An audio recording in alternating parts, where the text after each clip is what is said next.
Why did Rachelle Ferrell, one of the most gifted voices of our time, vanish from the spotlight like she never existed? Was it a health issue, a nervous breakdown, or did the industry quietly push her out the back door?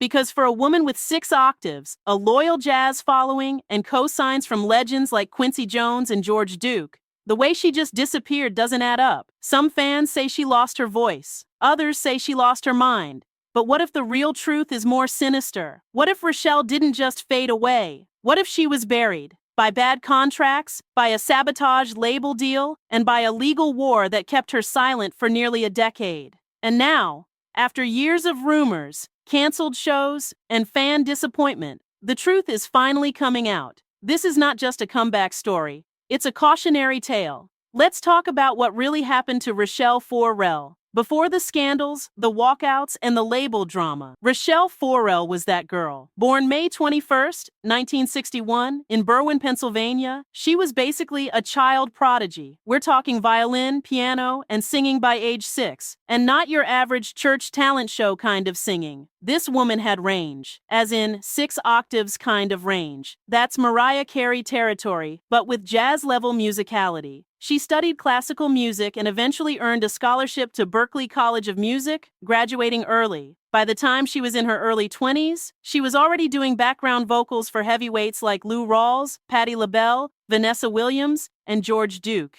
She wasn't just floating around the scene. She was being trained and tested by the best. Her first album dropped in Japan in 1990. Yep, Japan got the goods before the US did, but it was her self-titled US debut in 1992, released through Capitol Records, that really introduced her to a broader audience. Songs like Till You Come Back to Me and Nothing Has Ever Felt Like This with Will Downing proved she wasn't just a jazz act. She was genre-defying, blending R&B, gospel, pop, and classical into a vibe all her own. But just when it seemed like she was poised to become that girl in American music, things started falling apart behind the scenes. And that's where things start getting messy. So here's where the glow-up turns into a slow burn. After dropping her debut in 1992 and hitting #1 on the jazz charts with her 2000 album Individuality, Can I Be Me, you'd think Rachelle Ferrell was finally getting her flowers. But what most people didn't know? Capitol Records, yes, the same label pushing her in the US, was quietly dismantling its black music division behind closed doors. Translation, no more support, no more marketing, no more budget.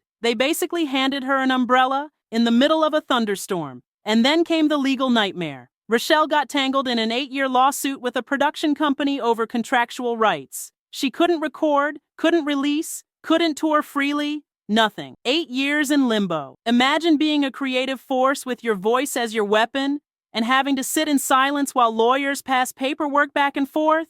She called the battle emotionally paralyzing. Her fans thought she ghosted. But in reality, she was stuck in a cage with golden bars. Even the press didn't know how to cover it. One LA Times piece said, Ferrell fell off the radar. No, she was buried under it. Labels didn't know how to market a black woman who sang jazz like Ella, wrote like Donny Hathaway, and still had crossover R&B appeal. So they shelved her, quietly. And while that lawsuit dragged on, her name slipped from playlists, her songs faded from radio, and the industry moved on like she never existed. But she wasn't done yet, and neither was the backlash. Here's the thing. People love to say Rachelle Ferrell faded, like she just disappeared, lost her voice, or couldn't keep up with the times. That's the narrative. But the truth? She didn't fade. She was erased. Let's be real. The industry has never known what to do with artists who don't fit in a box. Rachelle wasn't R&B enough for R&B radio. She wasn't mainstream enough for pop. And her jazz, too experimental, too raw, too black. So instead of celebrating her as a genre-defying icon, they labeled her difficult to market. That's code for, we don't want to spend money figuring you out. So the hot take is this. Rachelle Ferrell didn't fall off. She was strategically boxed out, censored by a system that couldn't profit off complexity. They wanted smooth. She gave them dissonance. They wanted palatable. She gave them pain, realness, range. And when that didn't translate to instant dollar signs, they quietly pulled the plug. She got labeled inconsistent, unstable. But no one talks about how legal shackles, mismanagement, and outright neglect can make someone spiral. She wasn't difficult. She was exhausted. And let's not ignore the misogyny. When male jazz artists get moody or avant-garde, they're called visionaries. But when Rachelle did it, she was called weird, unpredictable, even crazy. The double standard is wild. And if you think that's the end of the story, just wait until fans started turning on her too. By the time 2018 rolled around, the damage was showing, publicly. Rachelle booked a show in Detroit that fans were hyped about, until it turned into a full-on train wreck. People walked out mid-set. Some said she rambled. Others said she missed notes. Social media lit up with posts like, "What did I just pay for? And this isn't the Rachelle we knew." Brutal. But here's what no one considered. Maybe it wasn't just about the performance. Maybe it was the years of industry trauma catching up to her. The physical toll of singing at such a high level without the backing, the management, the rest, the legal drain, the emotional burnout, the pressure of being a one-woman machine. Jazz is already a lonely genre. Add that to being a misunderstood Black woman in music, and you've got a recipe for collapse. And let's talk about voice. When artists like Rachelle go silent or off-key, we act shocked. But nobody checks in to see if they're okay. We don't ask, "Hey, is she dealing with something deeper?" It's always, "She fell off," or "She's not what she used to be." But after all that studio silence, legal fights, and industry neglect, who would be? Also, no one talks about the grind of staying afloat as an indie artist post-label. No machine, no push, just you and your instrument. You think Beyoncé could tour without a 100-person team behind her? Rachelle had herself, and that Detroit show, it felt like a breaking point. But even after all that, her fans still rallied. And what happened next proved just how much they never stopped loving her. Then, in 2023, the truth finally surfaced, and it hit hard. Rachelle Ferrell wasn't just struggling musically, she was battling serious health issues behind the scenes. A public fundraiser was launched by the Sweet Relief Musicians Fund. Yes, a legit charity that helps artists with life-threatening or career-halting challenges. The campaign didn't sugarcoat it either.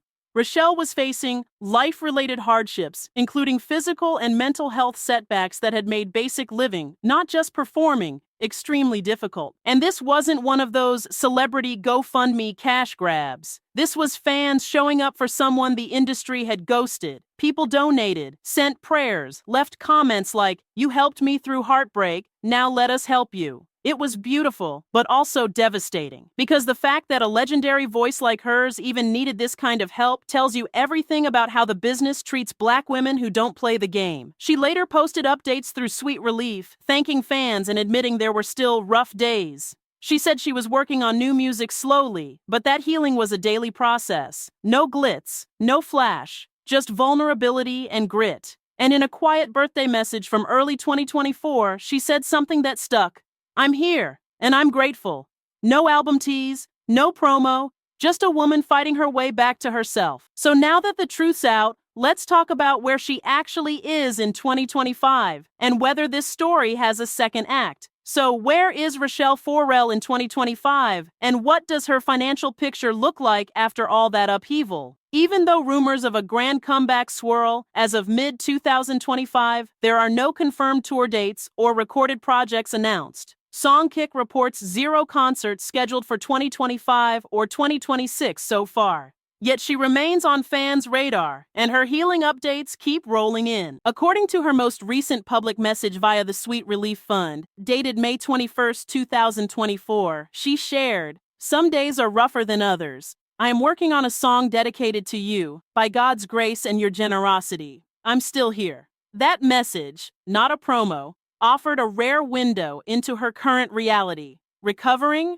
writing, healing, staying low-key, but still moving forward. As for her net worth, most recent publicly available estimates place her at around $1.5 million, a modest figure given her decades of genre-defying vocal artistry and gold-certified hits. Industry sources suggest royalties have dipped significantly in recent years due to reduced touring and limited label activity. So here's the snapshot in 2025. No official album or tour on the books. Working quietly on new music, possibly a deeply personal tribute. Net worth estimated at about $1.5 million, much of which stems from past royalties and catalog sales. still championed by a devoted core of fans who believe she could return, stronger and wiser. So what really happened to Rachelle Ferrell? She wasn't a one-hit jazz wonder. She wasn't unstable, and she didn't just vanish because she couldn't keep up. What happened was far more painful and far more familiar if you know how the music industry works. She was buried under red tape, betrayed by a label that didn't know how to market brilliance, trapped in a legal mess that stole years of her career, and broken by a system that used her voice but never protected it. But she's still here, still standing, still fighting to heal. Rachelle Ferrell's story is not about failure, it's about survival. And while the world may have stopped listening, the ones who still hear her know the truth. She didn't disappear. She was pushed. And in 2025, she just might be writing the comeback nobody saw coming.